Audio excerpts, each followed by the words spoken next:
Salah satu poin penting dalam perancangan peraturan desa adalah menemukan berbagai penyebab dari perilaku bermasalah di masyarakat. Untuk menentukan akar masalah ini, kita akan menggunakan alat analisis yang disebut ROCIPI. Menurut alat analisa ini, ada 7 kategori penyebab perilaku bermasalah. Mari kita telaah satu persatu unsur dari ROCIPI. Yang pertama adalah rule atau peraturan. Terkadang ada ganjalan untuk berperilaku sesuai peraturan, misalnya bahasa dalam peraturan membingungkan, atau beberapa peraturan saling bertentangan.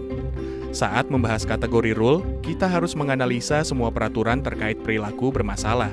Dalam hal ini, peraturan yang berkaitan dengan restorasi gambut. Ini penting untuk mengetahui kelemahan-kelemahan dari peraturan yang sudah ada. Yang kedua adalah opportunity atau kesempatan. Ada kalanya peraturan membuka kesempatan untuk tidak dipatuhi. Misalnya, dalam kasus kebakaran hutan dan lahan, ada beberapa faktor yang dapat menjadi kesempatan. Di antaranya, saksi yang takut melapor, atau masyarakat membiarkan perilaku membakar lahan. Yang ketiga, soal capacity atau kemampuan. Berbeda dengan opportunity, kategori capacity dipengaruhi kondisi internal seseorang. Kapasiti seseorang terdiri atas kemampuan politik, misalnya jabatan dalam pemerintahan, kemampuan ekonomi, misalnya kepemilikan modal, aset, serta jaringan perdagangan, kemampuan sosial budaya, misalnya tingkat pendidikan, dan posisi-posisi khusus dalam lembaga sosial dan keagamaan. Semakin tidak memiliki kapasiti, semakin besar dukungan fasilitas yang harus diberikan agar seseorang mampu berperilaku sesuai peraturan. Yang keempat adalah communication atau komunikasi. Perilaku bermasalah dapat pula disebabkan ketidaktahuan. Hal ini disebabkan pemerintah abai menyampaikan peraturan baru kepada masyarakat. Karenanya, harus dipastikan semua warga mengetahui peraturan dalam lingkup restorasi gambut yang sudah dibuat. Yang kelima adalah interest atau kepentingan.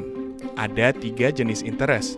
Pertama, kepentingan ekonomi. Misalnya, izin diberikan kepada perusahaan yang tidak memenuhi syarat tetapi memberikan sogokan. Kedua, kepentingan politik. Misalnya, kepala daerah tidak menindak tegas membakar hutan dan lahan karena tidak ingin popularitasnya turun menjelang pilkada. Ketiga, kepentingan sosial budaya. Misalnya, seorang tokoh masyarakat yang menjadi tersangka berusaha menyogok aparat demi menjaga nama baik keluarganya. Kategori ROCIPI yang keenam adalah proses. Ini terkait dengan organisasi di mana suatu perilaku didasarkan pada keputusan yang ditetapkan melalui mekanisme yang melibatkan banyak pihak. Ada 4 proses dalam kategori proses, yakni 1. Proses input, yaitu siapa saja yang dimintai masukan untuk pembuatan keputusan. 2. Proses konversi, yakni siapa yang menyaring dan mempertimbangkan masukan yang ada untuk dijadikan dasar keputusan. 3. Proses output, yakni siapa yang akan mengeluarkan keputusan akhir dan dengan cara apa keputusan akhir dibuat. Terakhir, proses umpan balik, yakni siapa saja yang dimintai umpan balik dan bagaimana prosesnya. Terakhir, kategori ROCIPI yang ketujuh adalah soal ideologi atau nilai dan sikap. Biasanya, sebuah nilai dan sikap dianut masyarakat dalam waktu yang cukup lama, bahkan secara turun-temurun. Hukum adat bisa masuk dalam kategori ini.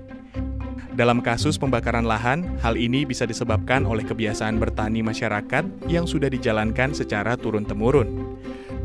Ketujuh kategori dalam ROCIPI bukan berdasarkan urutan prioritas. Dalam kajian, tidak semua kategori ROCIPI harus terpenuhi. Bisa jadi penyebab perilaku bermasalah hanya memenuhi kategori ROCC karena tidak ada penyebab dalam kategori IPI.